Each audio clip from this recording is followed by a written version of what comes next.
My name's Margaret and I'm here with Joseph, and we want to talk to you today about the studio sheds that we build for our clients.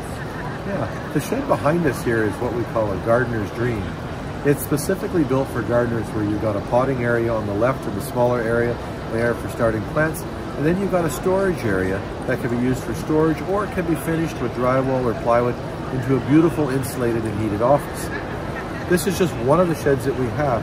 We have a number of sheds that are different designs. Some have a modern style, some more craftsman, and our sheds are used for a wide variety of things. We have clients that are jewelers, that are painters, that are potters, knitters, just about every type of imaginable she shed we've built. And then we have the man caves that are built for that.